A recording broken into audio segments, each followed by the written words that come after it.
Like, what got you into this sport? It hasn't been that long for me. Like in March, that will be my 7th year running ever in my life. That's So awesome. I don't have a long history. I started at age 35. I was not athletic. I was actually 100 pounds heavier at that time. I actually started running at the very tail end of my 100-pound weight loss. So I lost the weight actually through strength training. I always like to tell people that because Yeah. a lot of people try to lose weight from running, and I Hmm. personally don't think it's a great tool for that, just because you need to eat a lot to run ultra marathons and stuff. So I lost my weight through strength training, hit workouts, clean eating, all of that. Towards the end, I got roped into a team relay in Washington, and they made me run. I thought I hated running, and at age 35, I just found myself looking at running in a very different light and realizing maybe I don't hate running. Maybe I love running. Yeah. So yeah, and it expanded really quickly. It started with the team relay, then I was like, I want to do a half marathon. Then I was like, I better do a marathon. And then I knew this guy in my neighborhood. I didn't know him yet. I was kind of stalking him. Our start story is kind of funny. My friend Sam, who you'll see me running with all the time now, I literally stalked him in our neighborhood. The people who know us at the time know that I was like, I want that guy to coach me. I knew he was a running coach for ultra marathons, and I could look up at his ultra sign up and see all that he had done. And once I felt like I could prove myself, I joined his run group. That's And awesome. yeah, I just really quickly got into like 50K, 50 mile, 100, and we just jumped to 200s really fast. So Yeah. That's amazing. that's it. Did you ever play sports as a kid? No, I mean, I played soccer. I feel like everybody played soccer as a kid. Yeah. You know, like you had to. I tried gymnastics, which is funny because I'm 6'1". If you do not know me, I am very Yep. tall. I'm almost 6'1". So I had a very short-lived failed venture into gymnastics. They were kind of like, I don't think this is going to be for you. And I mean, I tried, one season of basketball, one season of volleyball. I tried track when I was in middle school, and it went so terribly. I think that's where the belief that I'm not good at running Hmm. started. Is I was on the track team. They wanted me to run the 800. My coach had this belief that I was going to be this amazing sprinter, and I wasn't immediately. And I think at that age, I didn't have enough self-confidence to maybe Hmm. push through that initial failing. And instead, I just quit.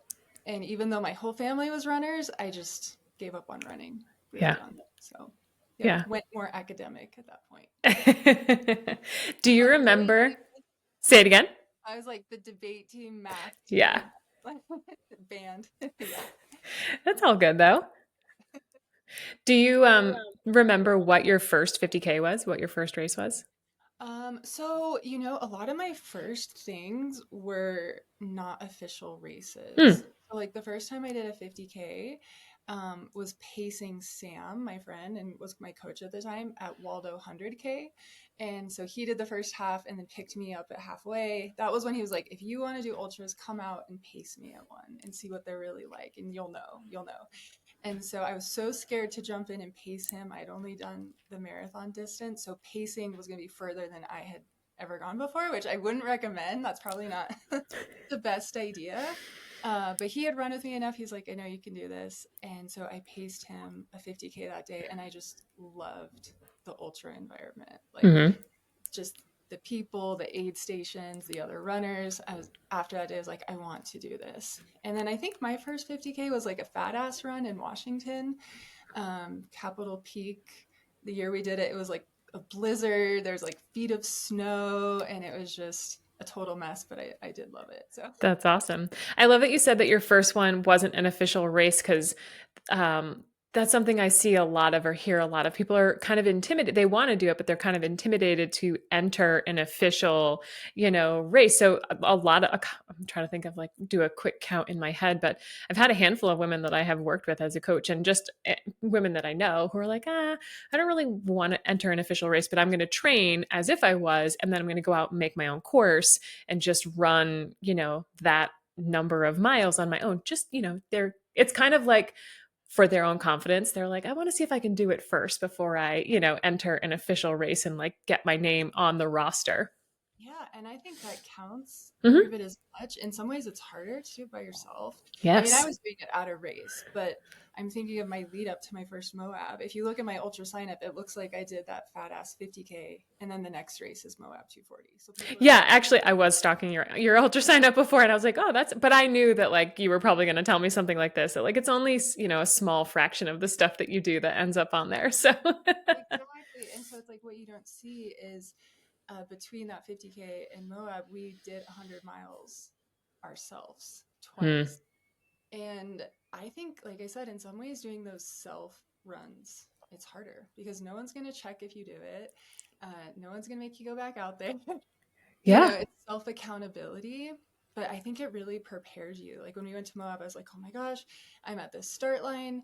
All I have is a 50K. Am I going to do it? And the training held. Those hundreds that we had done on our own were enough and they Hmm. did prepare me. So I'm all for it. If you don't want to do the race, you can experience the distance anywhere.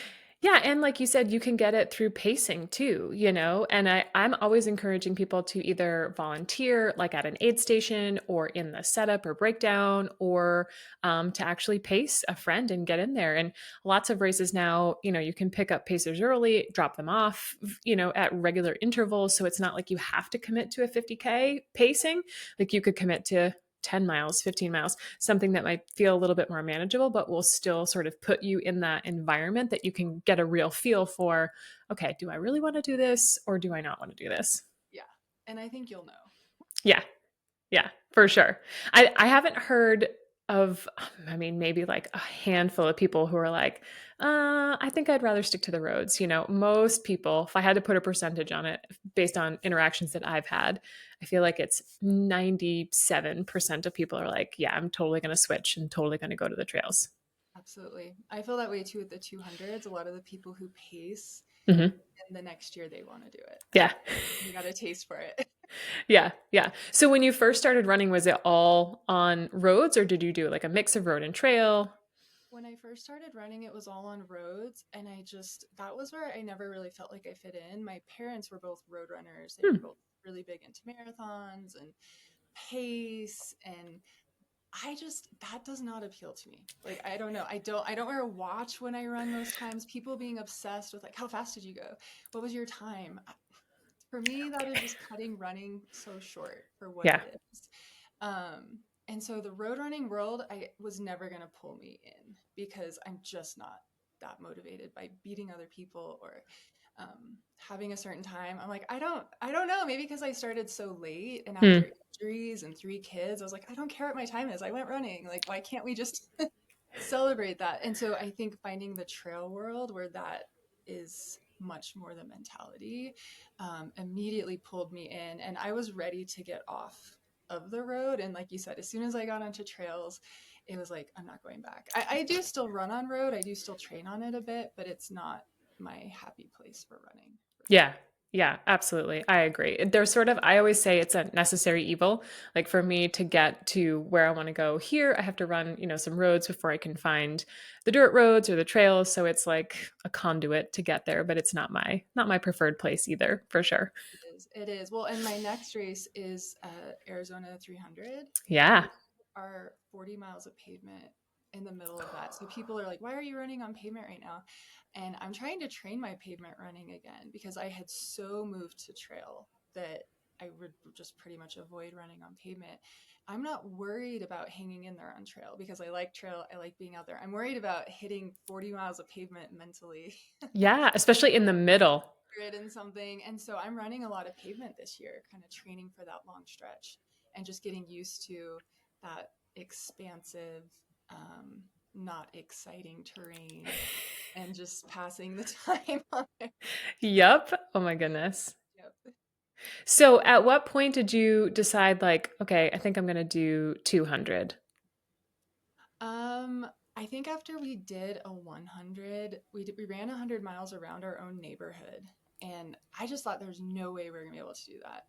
And then we did. And I think once I did that, I was like, okay, what was next? I was just really into like, what's next? What's next? I felt like every distance pulled something out of me that I had Hmm. never experienced before. So 50K felt like, oh my gosh, wow, I had to dig deep. 50 miles, whoa, I really had to dig deep. 100, I'm like, I revealed all these layers I didn't know. So I think I was just like, well, what's next? What if you go even further? What happens? Who do Hmm. you become? What parts of yourself do you meet? And my coach Sam, he had volunteered at Bigfoot 200 and Tahoe 200, so he was aware of the 200 community. He was part of it already. He didn't want to run one though, and I was like, no, no, no. I think we should try and we should see what happens. And we were actually signed up for Orcas Island 200, which is a race that never happened. Mm. Um, in Washington, which is where I lived at the time. And it was the year that COVID happened. So, like, that race was canceled. Then we were going to do Tahoe, that was canceled.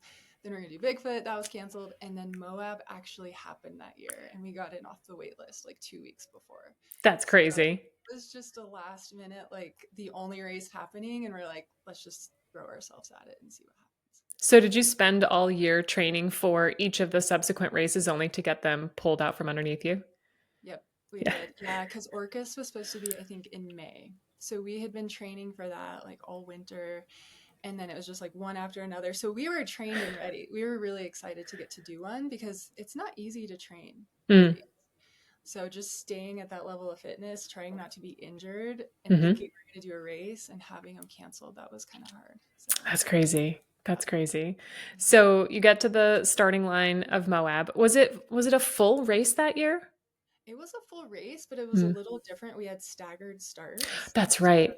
Yeah, we had staggered starts. We had to wear buffs like in and out of the aid stations. Mm. Um, but pretty much it was all as normal as it could possibly be. We were just so excited that it was happening. Yeah. Like, everybody was. Yeah.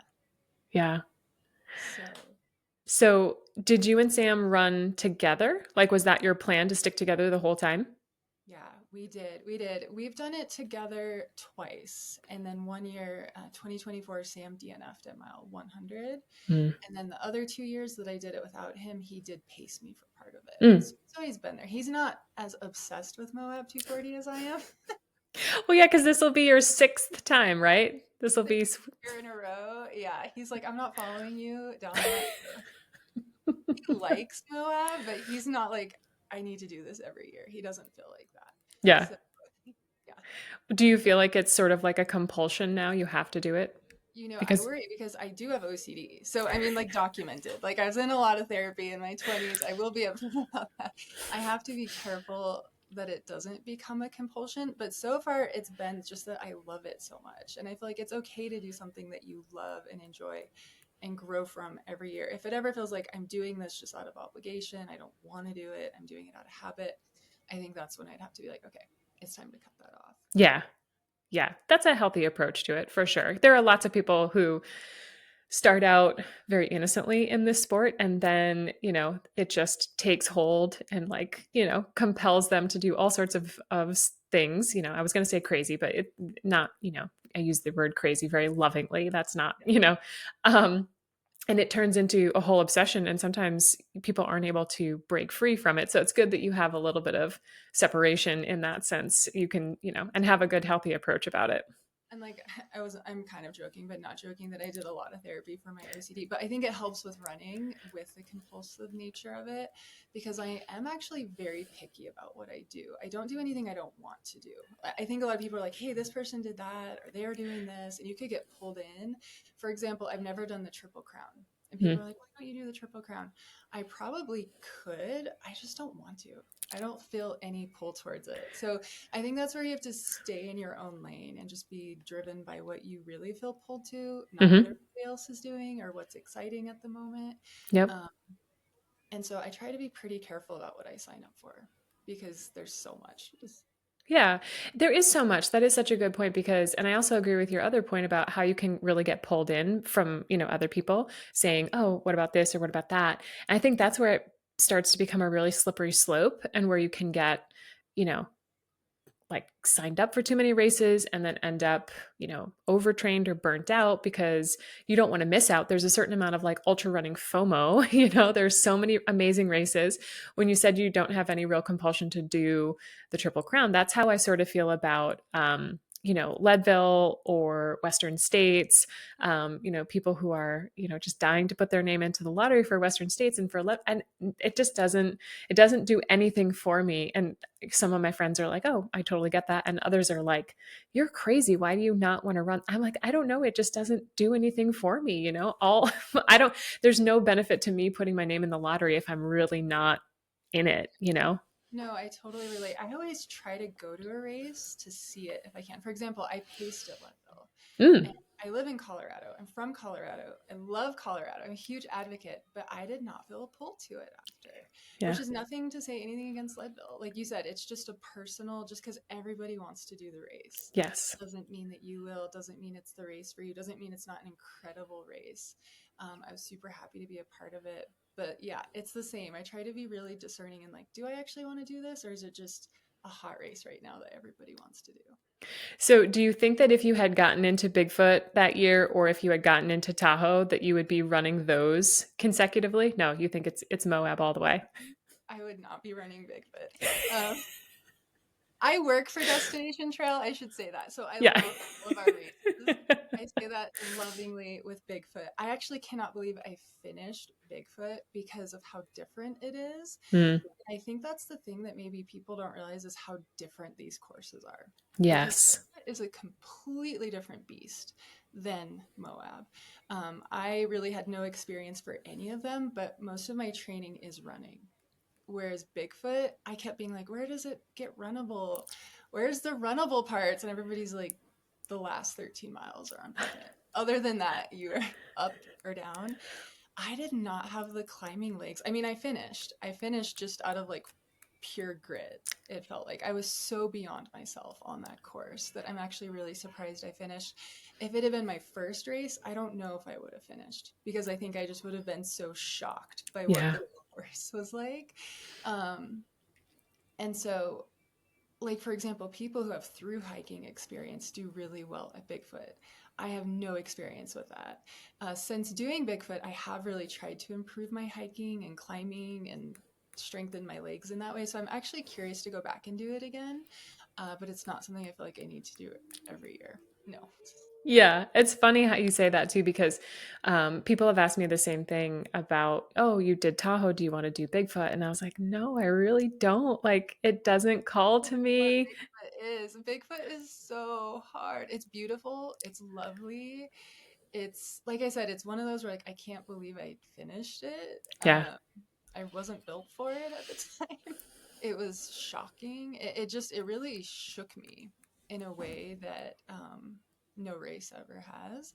And even Moab that year, I felt really tired. Hmm. Still, like I think Bigfoot was in August and then Moab was in October, and that was kind of a hard loop for me at Moab. I think because I was still tired from Hmm. Bigfoot. That's how much it had taken out of me.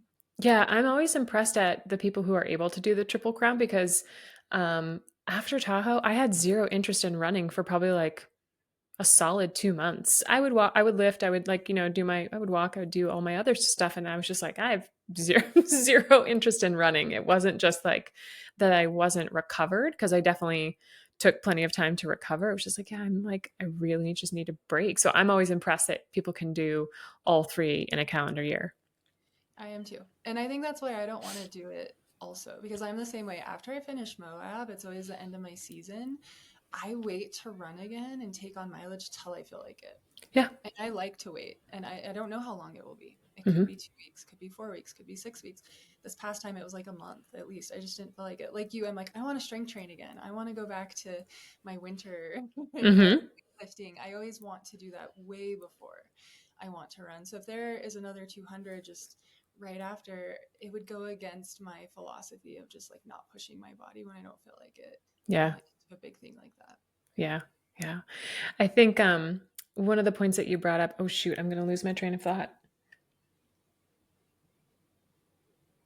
Oh no, I lost it. Whatever. I'll bring it back. It'll pop back into my brain here in a second. I think it was going to be along the lines of like, finishing that first Moab. Did you like instantly know that you wanted to do it again, or were you? Yes. Finishing that first Moab, I think I probably, if I'm honest, I've always been chasing again how it felt that first time. Mm.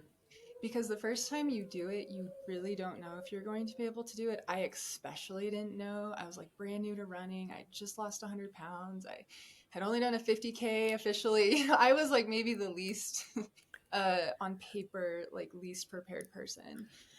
And we ended up just having like a crazy go of it. We didn't know how to prepare. We were really, now looking back, I can see how unprepared we were because we didn't know. We had no idea. Sam had done a ton of 50 milers and 50Ks, but that's different preparation.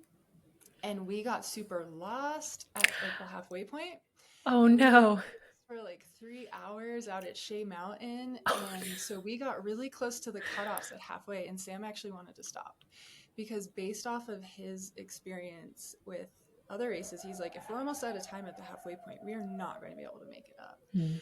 And I was like, I've studied the course. I was like, Sam, there's 26 flat miles coming up. We can still run. Like, we love to run the flats. And I was like, after that, there's like this 20-mile downhill. And he's like, are you sure? I was like, yes. I was like, I think we can make up this time. And we actually did. And it actually went just like that. And so I think when you've come so close to losing it, that finish just meant so much. It Yeah. was like nothing else. Yeah. That's awesome. Yeah, I actually this past year I volunteered at Monticello, so it's like right Yeah. after the point that you're talking about, and one of the like saving graces like that we kept telling people leaving the aid station was like we were like it's downhill from here, like it's downhill from here, just and so many people I know but people who are listening, everyone's face lit up. They were like, yes, it's downhill. Like I just need that break. It's a very rocky downhill. I feel like they True. should say that. I'm like, it's super rocky. But once you get to Dry Valley after that, you literally have 26 miles of dirt road. Whether some people hate that, some people hate that part of the course. It's one of my favorite parts of the course. And whether you love it or hate it, you can make up time on that.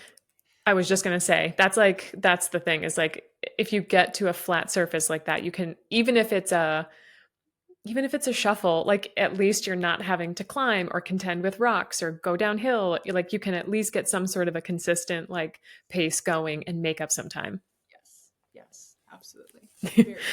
I remembered what I was going to say before. So I think it was earlier you were talking about how kind of like, unprepared, or like how you weren't really prepared for Bigfoot, and how, the training for that, like you wish you had done more, hiking training. I think it's interesting how each one of these races, and not even necessarily just the Triple Crown, like every single ultra presents like a different challenge in terms of, elevation change, but also if it's a race at elevation, the weather, whether it's going to be cold or hot, like, Moab this past year was like 20 degrees warmer than in previous years. Worst loop, because I love cold. I Mm, do well in cold. I'm always like a layer or two less than everybody around me. And so I love cold. I love the year it snowed. We've had a couple years it snowed on course. yep. I'm always hoping it's like snowy, windy, freezing, and it usually actually is. And then this year it was like flipped and it was hot. And I really, really struggled with it. Yeah, that I think that's going to be my biggest limiter is the heat for sure. Like you, I'm in the cold. My happy place is probably like 40, 40 degrees. Like that's a In good. shorts and totally comfortable, like 30 to 40 degrees. Yep. That's like my perfect running and hiking Yep. time. Yep. Yep. So that's one of my biggest concerns is the heat for sure for me for that particular race. So it's one of the things that I can't really replicate here until it gets like pretty warm. So I'll have to come up with a game plan for that. But that's like I think that's the fun part about some of these races is like there are some people who choose to do the same race over and over again. It's like a security blanket for them. It's very, comforting to just know the course and the aid stations and they can prep for that. And no knock against that. But part of the reason I like to do different races is to get it like to have some sort of a challenge, like especially the 30,000 feet of elevation change, so like having to train for that, or I've done a race where there were like multiple water crossings and like having to train and run with wet shoes. It's like it Big just risk. makes it more interesting.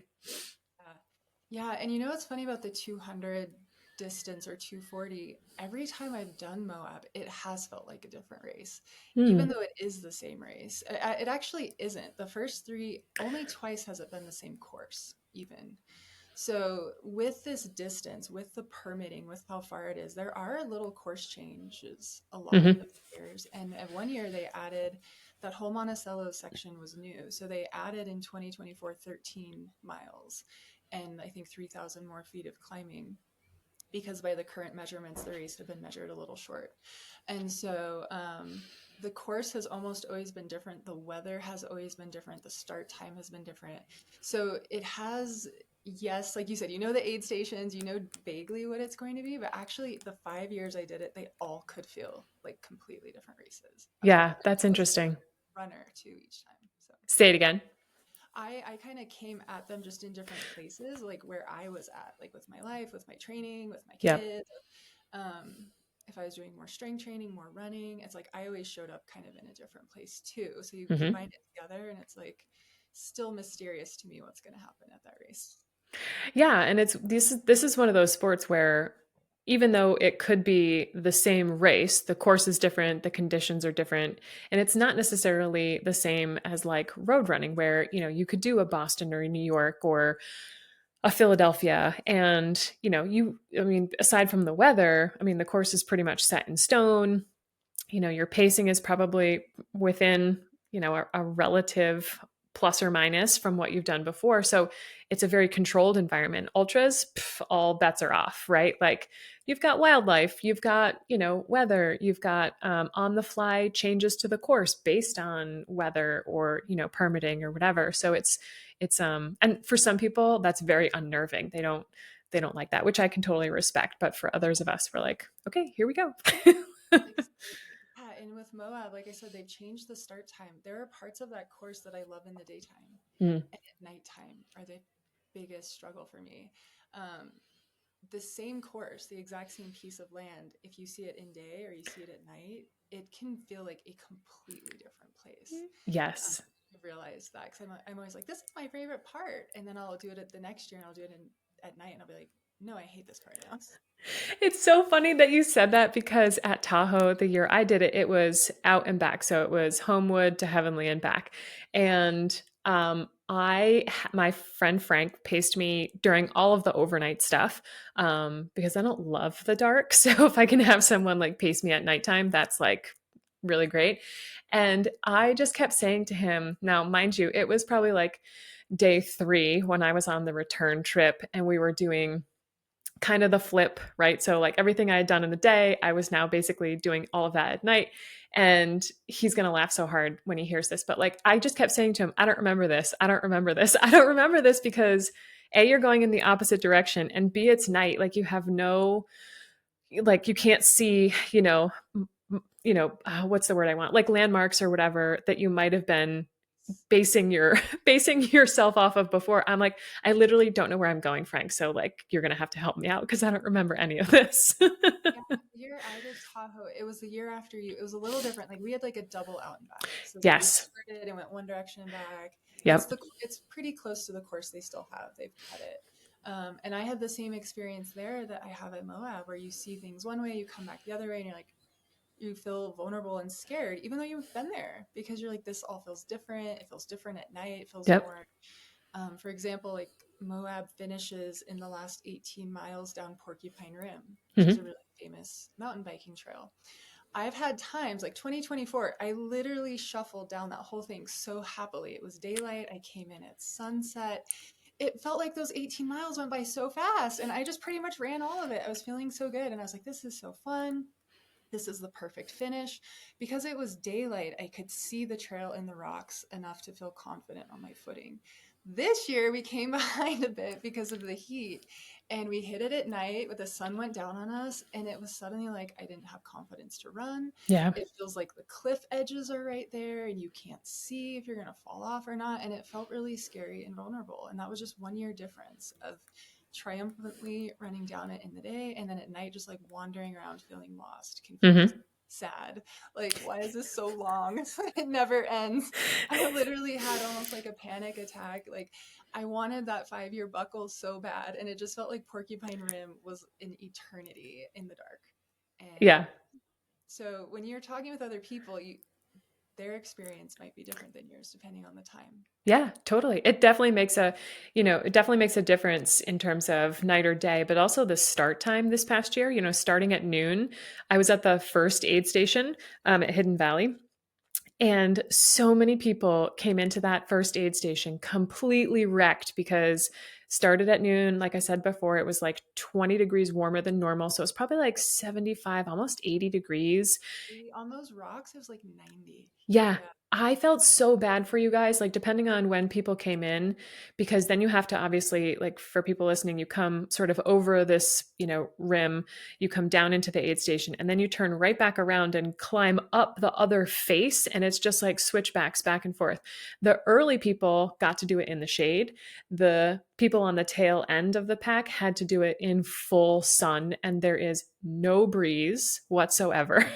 So, like, That I'm just, first day, when you do that climb up onto Hidden Valley, it's really pretty in the little valley, but then you get onto the slick rock. And when you're on the rock and the rock is on the sides, it kind of has this oven effect. yep. Day. Like people are saying they were measuring like 90 or up towards 100 in those canyon parts.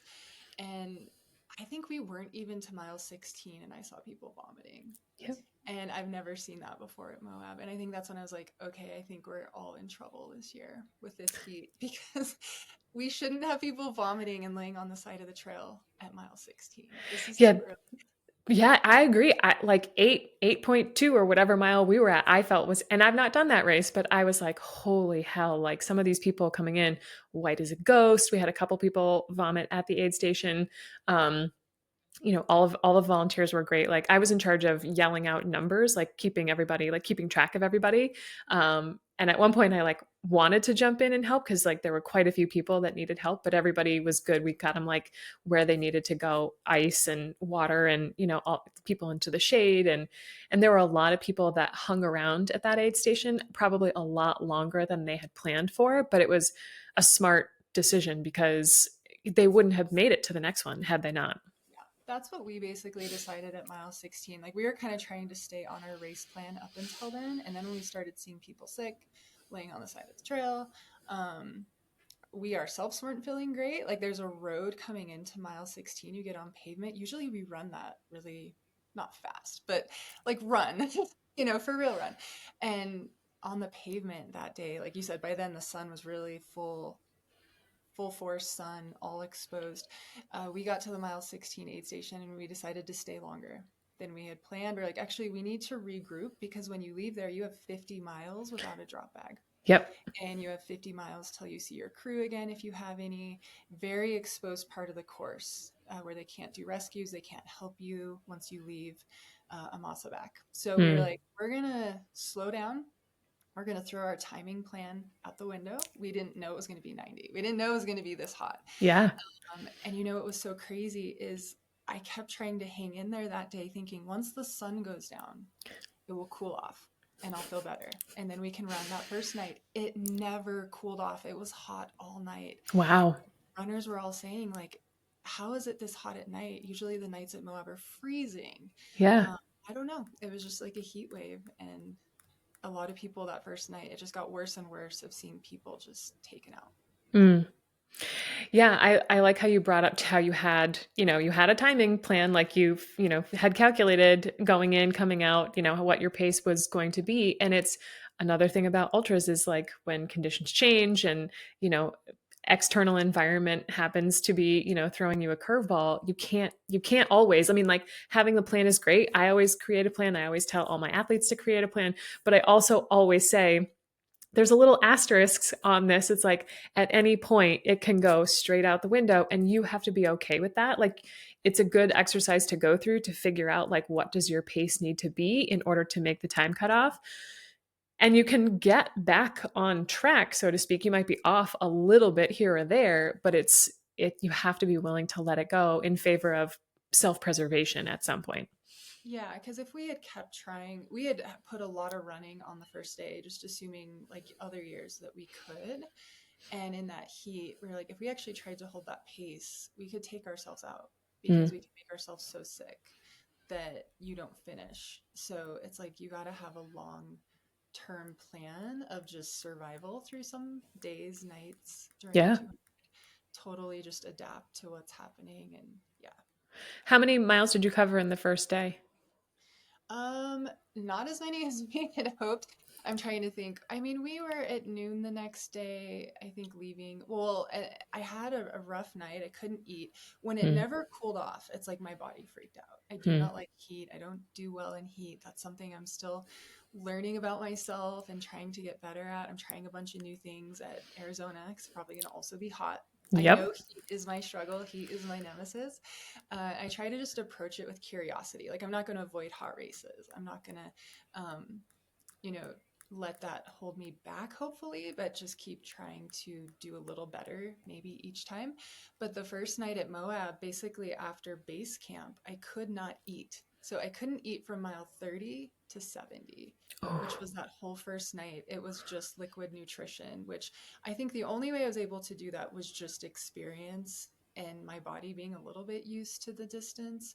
I would never recommend anybody not eat for that long. And I think as a result of probably the extreme dehydration and extreme low blood sugar, when the sun came up and we were coming into the island, mile 70, I could not see out of my right eye. oof. And so that was like 9 a.m. And I've never had that. I know it's pretty common, now I've read more about it, but I've never had that happen. I was freaking out. And so we ended up staying at, sorry, not the island, Indian Creek. We ended up staying there like longer than we had planned because I wasn't even sure if I was going to be able to keep going with my eye. Yeah. I think in the first 24 hours, we did about 70 miles.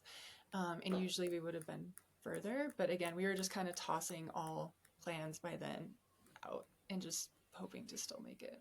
Yeah. How long after that, what did you say, islands? How long after, or Indian Creek? When did your eyesight restore? I couldn't see when the sun came up mile 70, and around mile 200 at Geyser, I noticed I was starting to be able to see. So So it was you most ran. of the race. That's But I hardcore. mean, even at the finish, it was still blurry, but I could at Oh. least see through my eye. Like that morning when it came up, it was this white, cloudy, completely covered. I changed my contact lens. I thought maybe I had sunscreen on my contact. That's kind of what it looked like. Hmm. And when I took out my contact, it was still there. I was like, oh no, I'm having that eye thing that people get, that I've heard about. And I was like, it's always been one of my biggest fears because I know I have kind of bad vision anyway. Mm. Um, and that just really changed the whole plan. That's where Carrie, Yep. Carrie, our pacer, she wasn't supposed to pace us until road 46. And I came into Indian Creek. I couldn't see. I was freaking out. I was really nervous to go out with Sam because I was like, what if it happens in my other eye and I can't see out of both eyes? And then he would get held back. I think he wouldn't leave me unable to see on the course.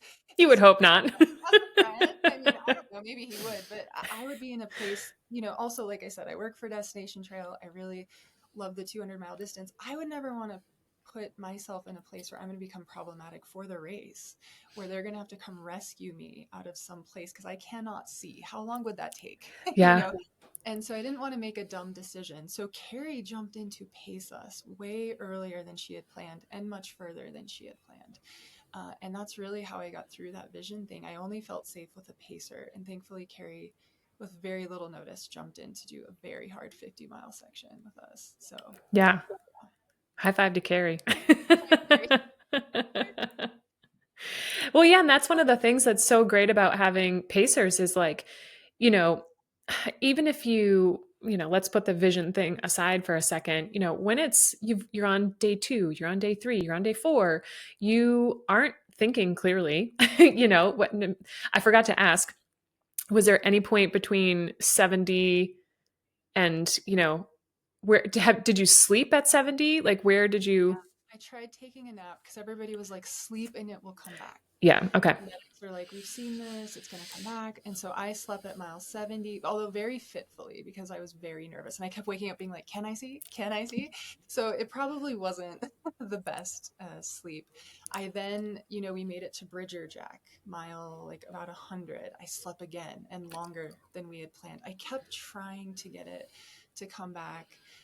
We ended up adding a lot more sleeping, I think because I kept hoping maybe this time it'll come back. Maybe it didn't bother me as much during the night, maybe because you can't see well at night anyway. Yeah. But all day, all those days, it was driving me crazy. And I was just constantly like testing my eye, testing the other eye to see if it was starting to lose vision. It was very distracting, really took me out of the flow state, took a Yeah. lot of the enjoyment of the race away from this year. And then finally, after I slept at mile 200, I woke up and I could see better. And I was super excited about that. Yeah. That's where, like, going back to my earlier point, like having a pacer is really helpful because, again, even if you didn't have the eye thing, 2, 3 days in, you're not thinking clearly. You need reminders, you need help, you need guidance. Like, you need help staying on course. I mean, these races are not like a road race. It's not obvious in certain scenarios, like where and when you're going to turn. And if you're just looking for a clothespin with some survey tape on it and you're testing your eyes, or you take your eye off, you think you see, you're having some sort of a hallucination, you look left, you look right, you miss the turn, you could end up, like you said before, 3 hours trying to navigate your way back to the course. And if you don't have someone who's thinking clearly, like you're trying to do it, this is why I am super impressed with the people who are able to do these races 100% solo, because I don't know how they do it. It's crazy. Yeah, I was going to say, because the year before in 2024, I was running it with Sam. We had no crew, no pacers. I had been kind of drifting more towards, for me at the time, I was thinking the pinnacle is to do it alone. No crew, no pacers, no friend. And in 2024, I was taking steps towards doing that. We didn't have any crew, we didn't have any pacers. Sam DNF'd at mile 100, and I did the whole last 140 by myself. And like, if you care about results and stuff, is actually like one of my best runs. And so I was looking back on that, I was like, maybe I do better by myself. I was kind of getting this idea. I learned a lot from it because I was Mm-hmm. out there alone. I had to get myself through nights and um but then because it was my fifth time, I had asked Carrie to come and pace. And I ended up being so glad. And it was really like, not to have a pun, but like eye-opening for me of like having a pacer because when everything is going well, maybe you can make it without a pacer. But then if you have anything that's on that more serious side, it could be the difference of like a DNF or not. Mm-hmm. That being said, we do not have any crew or pacers for Arizona. That was But going to be my next question. but people jump in. Like we had our friend Melissa jumped in to pace us on the section that Carrie was going to pace us in the LaSalle's. And so I guess I just have hope during Arizona that there would be like an angel pacer if something serious like that happened again. Also, when you do these events as much as I've done them, you come to know almost all of the runners. Mm-hmm.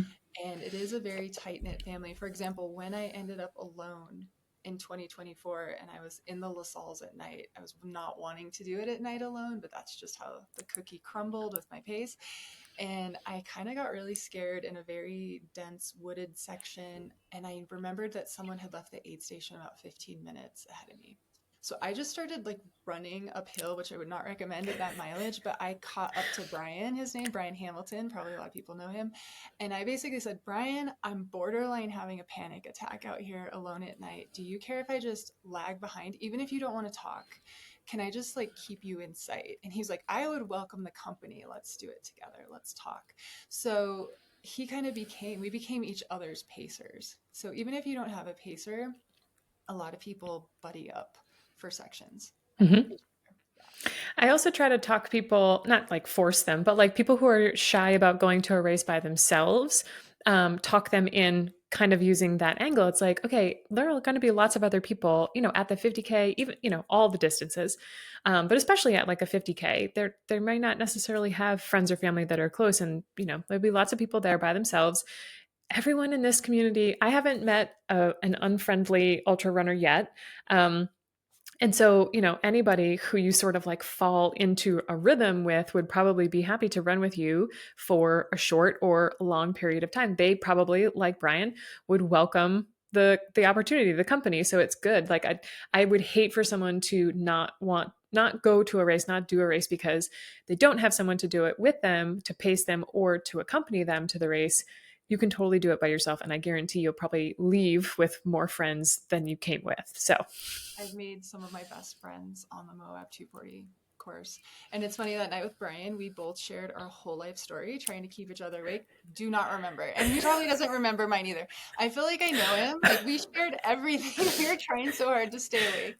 And I know we bonded. Neither of us has any real memory of the conversation, but the bond is still there. The bond is still there. you don't need to remember the conversation. Like you said, you forged the bond. You gritted your way through the night. Bond Yeah. survived, yeah. Yeah. Yeah. The night is I think another one for people, it kind of limits them, in my experience, particularly women, limits them from doing longer distance races because training at night or being out there alone at night is a real like fearful, can be really fearful, can be really scary.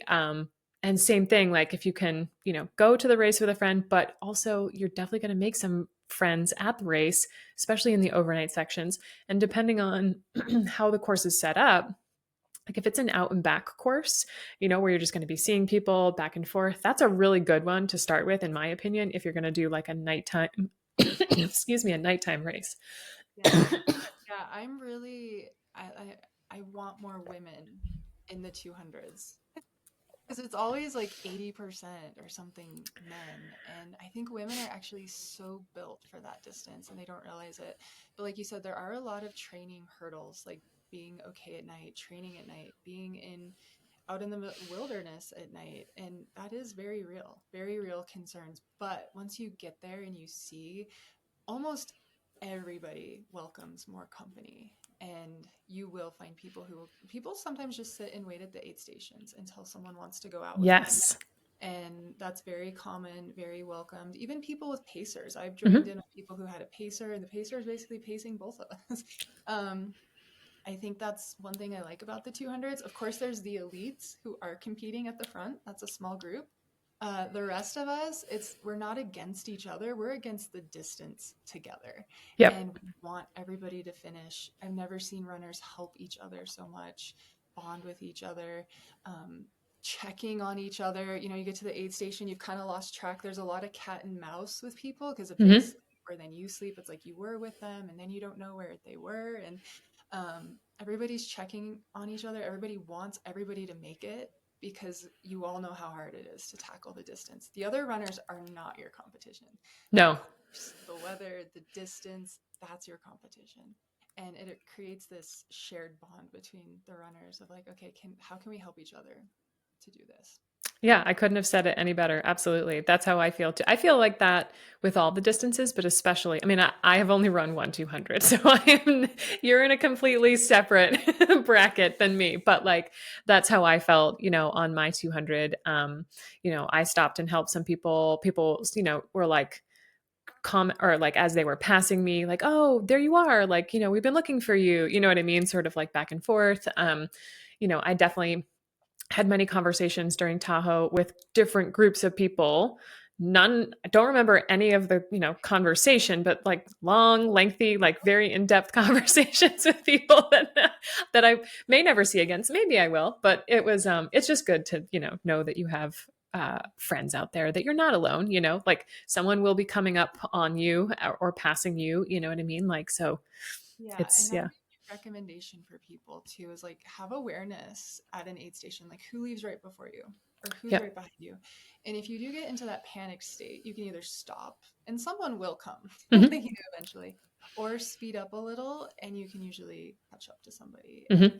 it can feel like when I was kind of having that panic attack and I wasn't even expecting it. I've been out on this course a bunch. You just don't know how you're going to feel that far in. You start to feel very vulnerable, very just mentally, like you can't trust yourself anymore. Like you said, and Hmm. I was wishing I had a pacer, but I wasn't expecting to have as much trouble as I did. But thankfully, even though it felt like I was in the middle of nowhere with no one near me because I couldn't see any lights in that moment. Usually if you just push a little ahead or a little behind, as long as you're somewhere kind of in the middle, there are other people out there with you. Did you have any hallucinations? I do, the more I've done this distance, the less I hallucinate each time. So I'd say I think it's maybe something that you get used to. I will also say I'm not a runner who pushes the sleep deprivation hugely because I do not care about my time replacement. So I've definitely learned it's when you're extremely tired that the hallucinations come, and you can immediately stop them by taking a nap if you Yep. want to be smart about it. A lot of people do not want to be smart about it. But my hallucinations have never been anything exciting or weird. They usually start off as like buildings. Like we'll be out in the middle of nowhere and I'll be like, whoa, like look at that neighborhood or look at those tennis courts. And Sam will be like, no, no, no. I think maybe the brain is searching. It's like, I think I'm looking for an aid station. I'm looking for something that we're moving towards. So your brain starts creating things. But for me, it's usually hallucinating buildings that aren't there. Sometimes it's been people that aren't there. Nothing like scary, just random people out on the course. One hallucination I had once was like all these Solomon vests like hanging from the trees, like the vests we all have. And I think that's because you do see a lot of runners sleeping on the side. And so I'm always like Yep. checking to see if they're okay and their vests are taken off. So it's like my brain kind of took that and just like had everybody's vests hanging from the trees and stuff. But nothing crazy. And now that I've done it a bunch, when that happens, I'm like, okay, time for a nap because I'm not going to play this game. Yeah. Yeah, I think there's something to be said about the experience part of it too. Like knowing that that's sort of like the early warning sign for you and being able to like, okay, I just need to like take a quick power nap, a quick dirt nap if necessary, and like Even hopefully that will. Yeah, even a 10-minute nap, usually you'll have your faculties back. And I've just seen people break from that and push it so far and not only take them out of the race, that's one thing, but also just their mental health gets in Hmm. a very dangerous place.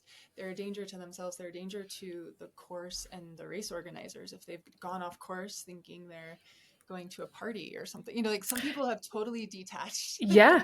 And I have three kids. I want to get home. I don't want to see how far I can go down that tunnel. I just need to nap. Yeah, totally. Well, I know you have to get going soon, but so do you have any tips for me for Moab? We talked about the heat, sleep, obviously very important. Any other I significant have tips? so many things. I have this piece of paper. I'm like, oh no, I didn't say any of my things. I could try to say, I don't know how much time you have, but I could say a few of these Yeah, yeah, if there's time for it. yeah. I had some things about training and then I had Ooh, something during the race yes. too. So Lay it I on me. I mean, I'm no expert, I'm no coach.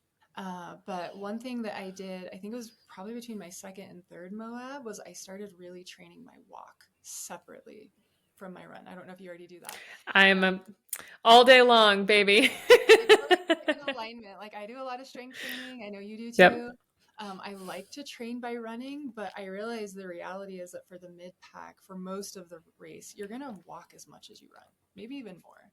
And Moab, you can move well on a lot of the course. And so part of my training is I'll go out and I will walk a 15-minute mile for as long as I can. Hmm. Or I'll even try to walk a 12-minute mile with like a teeny bit of running.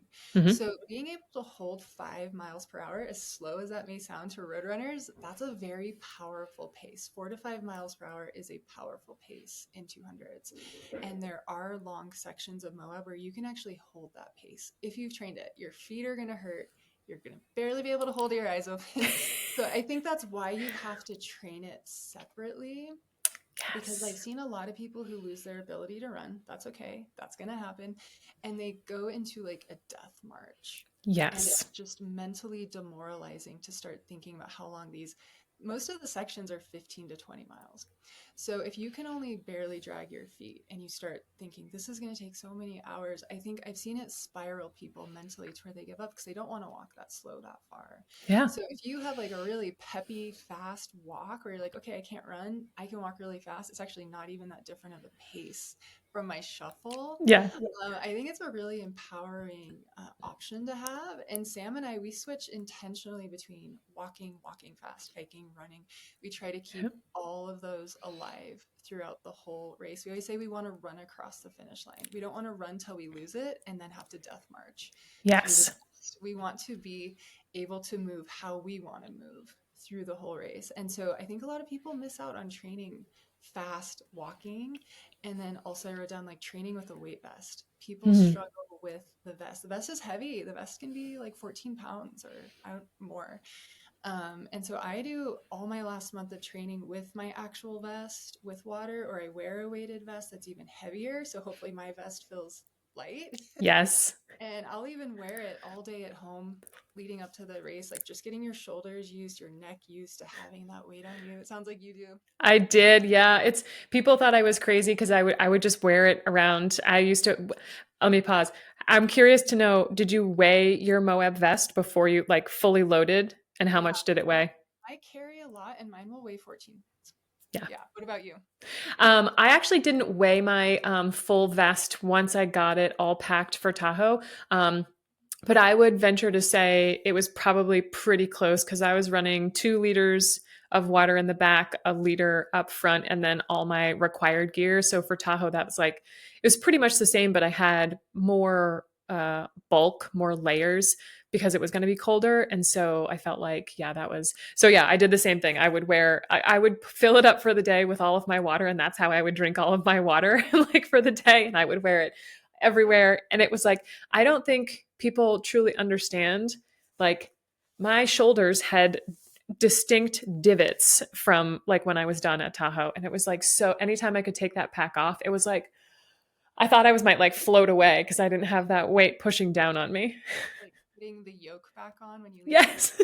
like an ox. It's like you put it on and you're like, oh my God, it's so heavy, especially in hot races. You know, with Moab being hot, we ended up carrying, there's this vicious cycle with heat of you want to take more water, but then you're really weighed down and then Yep. you're hot from that. And so being able to comfortably carry the water you need is no small feat Mm-hmm. in these races for sections that are up to 20 miles with no water refill.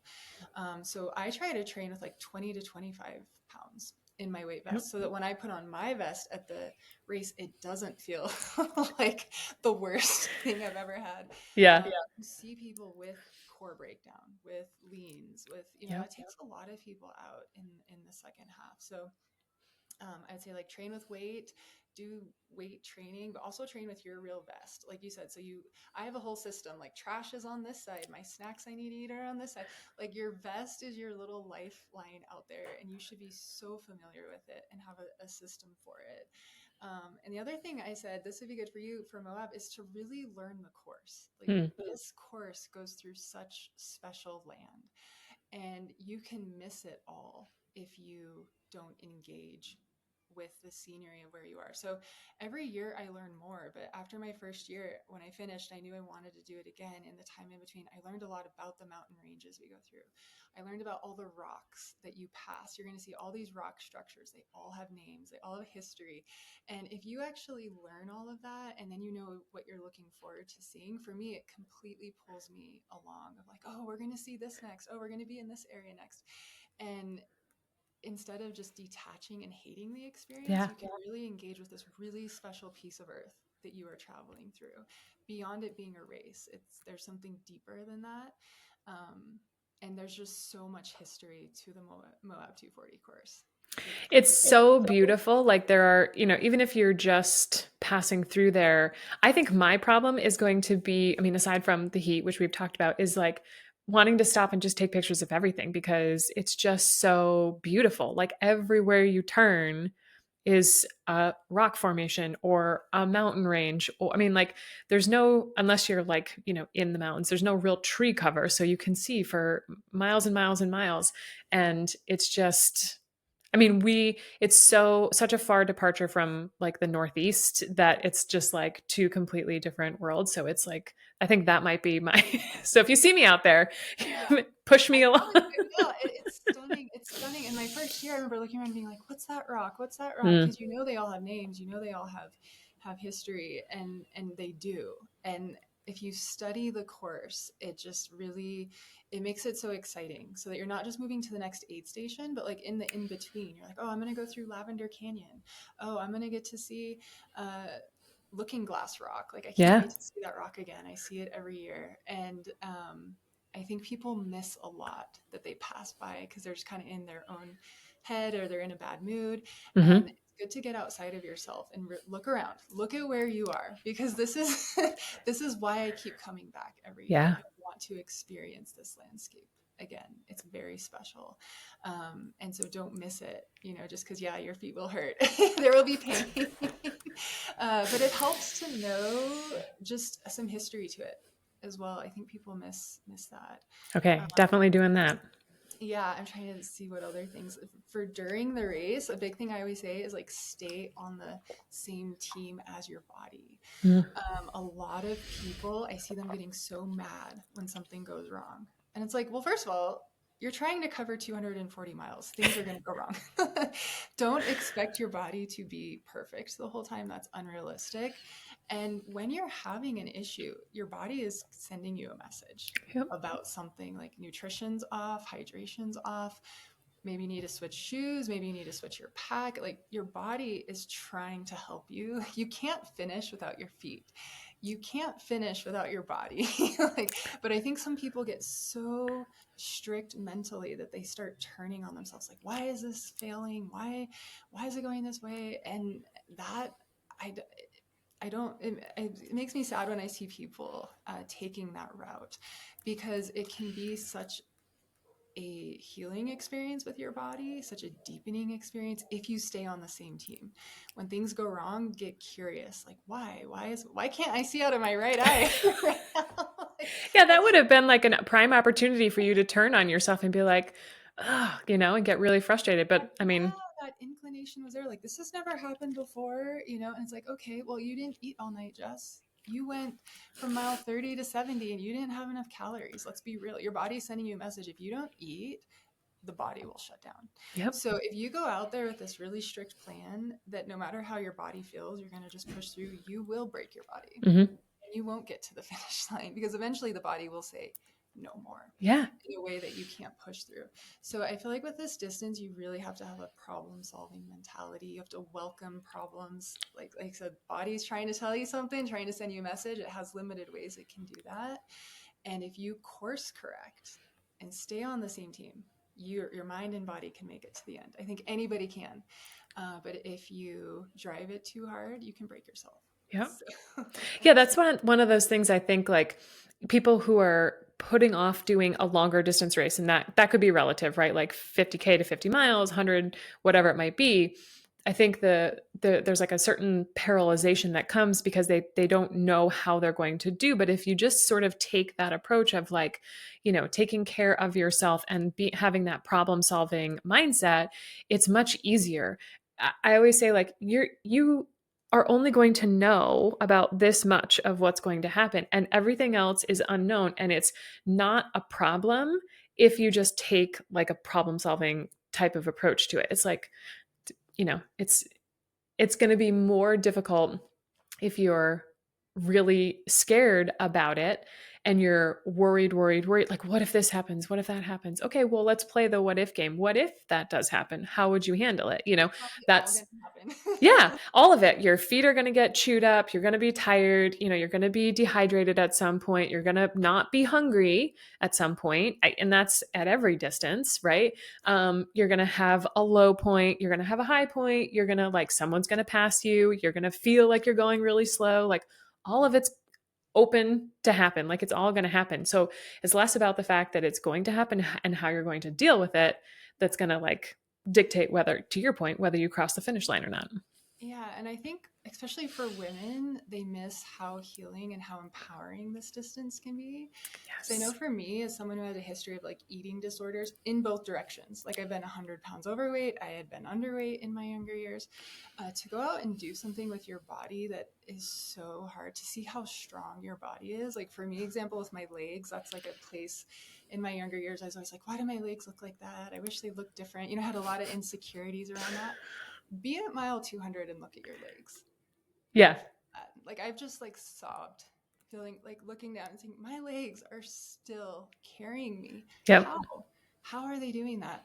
And so I think people miss the opportunity to deeply connect to themselves. When you have that problem solving approach and that curiosity approach, it's like you can feel such appreciation for your body, what it's done, what it's doing, what it's walking through. And if you stay on that team, it's just such a deepening experience, such an incredible experience. Yeah, that's my Couldn't first. agree more. Yeah. Yeah. I've always had sort of like a love hate relation. It's funny you bring up your legs because that's like my body part where I'm like, I don't really like how they look. And it's kind of hard to hate them at the end of a 200-mile race that they have just carried you through. Like, regardless of how they look, Yes. externally, it's like, okay, I have well, cried. I've looked at those legs and been like, how could I have ever questioned these legs? yeah, These legs are carrying me through the La Salle Mountains at mile 200, yep, through all that I've been through over these past few days, and my legs are still moving forward. My mind has actually given up before, and my legs still keep moving forward. So it's like, how could I ever have been mad at my legs? But I think that's such a neat experience, especially for women to have, to connect to your body for what it can do has nothing to do with what it looks like. yep. It's so much more powerful. Agreed. I And I love think that you brought that up. yeah, the 200-mile distance I think is great for that because mentally you'll probably give up a couple times. But At least a couple.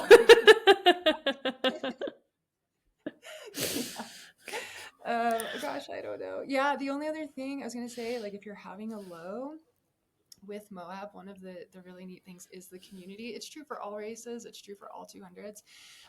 But Moab just has special history with Stephen Jones. It was his idea, and then he was an ultra runner. He died in an avalanche, and Candace started the race in his honor. And his family has an aid station each year, and so I feel like there's just this deeper story to how this race started, and all of the volunteers. Whenever I'm having a low, I say, okay, at the next aid station, I need to spend a little bit of time and talk with the volunteers, or I need to catch up to somebody and hear their story, because the stories of the people that collect together each year for this event, it's just a very inspiring and interesting group of people. Every single person has a story. Yeah. And so sometimes I need that to pull me out of my own head. And I'm like, oh yeah, my feet hurt, but I'm in the company of some of the coolest humans on the planet. And we're all Yeah. here for this purpose that is bigger than us in this neat environment. And usually that'll pull me out and I'll be excited to be out there again.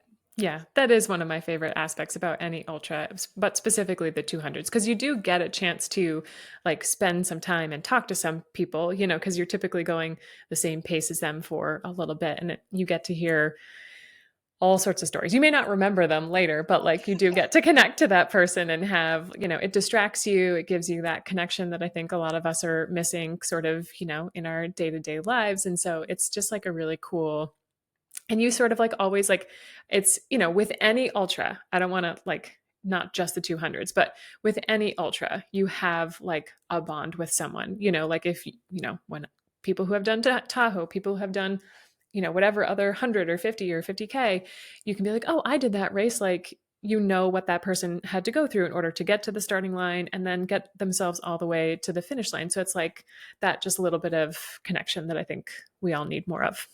Yes. And I had one note for you. Yeah. Since this is where I fell in love with Moab my first time. So when you're between base camp and Oasis, Okay.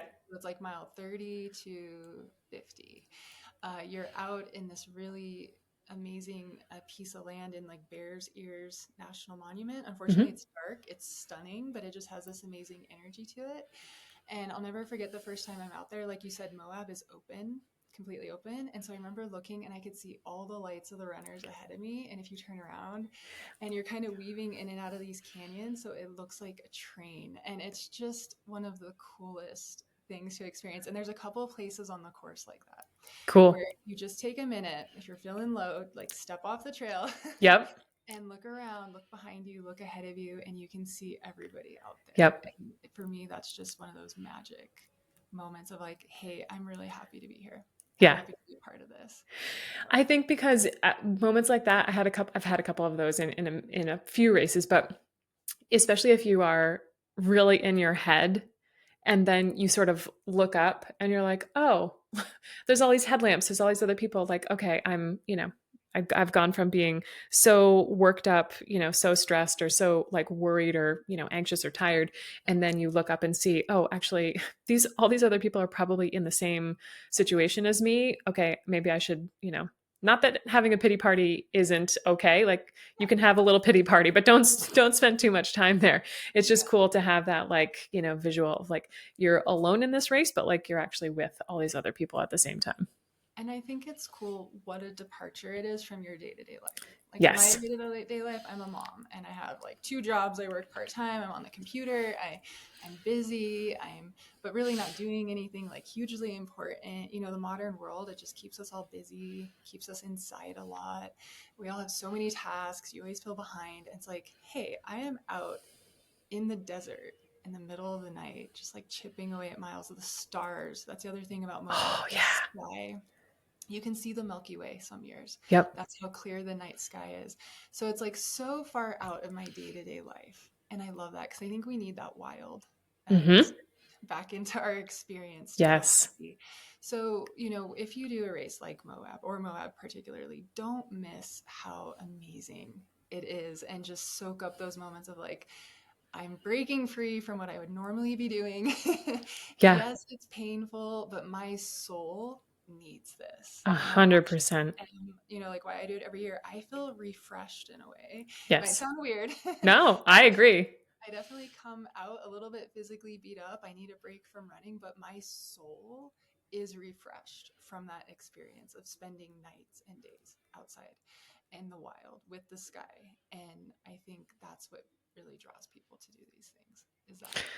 I had a moment at Tahoe, probably like day 3, where I was just like, there are people like at work right now, and I'm just out here running around in the middle of the woods, like, Yeah, no, just like doing this race. And I was like, this is so crazy. And then by, day 4, whenever you finish, it's sort of like you don't know how to reacclimate to the real world because you've just been out and running around in the woods for so long. I'm like, oh, really? I have to go back to normal life. I know we try to keep that perspective. Like I said, like at home, I'd be doing this, and I love being a mom, and I love my jobs, but we all need a break from that, Yes. where we can just be wild and we can be outside. And it is hard to come back inside after because you start to be like, what if I was always just, maybe that's not realistic, but I think we all need that break more than Yeah. we know. And I think that's why there really is this element of fun and it is for fun. And I think you do have to hold on to that. You can get so zeroed into what's going wrong, or it may not be the experience you thought it was going to be. But if all you want is just a break from the modern world to be outside, it's going to be that for sure. I love it. Yeah. Well, thank you so much for your words of wisdom and your advice. I can't wait. Maybe what we'll have to do is we'll have to reconvene after Moab and do like a debrief of Yes, our I'm so experiences. excited to do it. When I saw you were signed up, I was like, oh, she's gonna love it. And Carrie's doing it. So many women Yep. are doing it this year. I That's know we so should do like a three part, yes, all three of yes. us jump on here together and Love that. Anyone who has questions about Moab, I love to talk about it. I want to see everybody do it and finish and have a fun time out there. So, particularly the women. especially women, we have enough men. Yeah, I agree. I mean, like, I think it's one of those things that if we can just keep talking about it and normalizing it and like helping people through the process, because it is definitely to your point from the very beginning, like you didn't just jump right into 200s, you did all the others, and then you got curious about it and you sort of like felt pulled to go to the next distance. And so there are a lot of people who will hear this and say, never, I don't want to do more than a 50K. That's totally fine. But if you are sort of in the same you know boat as Jess, where you're like, maybe, like, what's next, what's next, like, I think that's super important for you to just like get curious about it, like you said, and follow and see what happens. Because like people, I'm always saying, like, what's the worst that happens? You DNF. Okay, great. Like, you You still have DNF. experience. I'm not afraid of Yeah. DNFs. Yeah, and I would say too, this distance is for more people than they realize. I think a lot of people hear 200 or they hear 240 and they're like, "Oh, no way, no way." This is a mental distance. This is not a physical distance. It doesn't matter how fast you can run. You can actually walk the whole thing if you're fast and you don't need sleep. It's not a physical distance. It's a mental distance. So if you're just curious about what happens to your mind, or if you're Yeah. someone who knows you're mentally strong, this distance is for you. if you're a mom, you're a woman, and you think, oh, I can't. Yes, you can. Absolutely. Yeah. So yeah, we got to get more people in the races. All right, 2026, we're going to try and skew the numbers a little bit and get some Yeah, more yeah, we're women. gonna make the percentage higher. Sounds good, and I'll see you there. And I can't wait. Yay. All Awesome. right. Thank you so much, Jess. I really appreciate it. See Yeah. ya.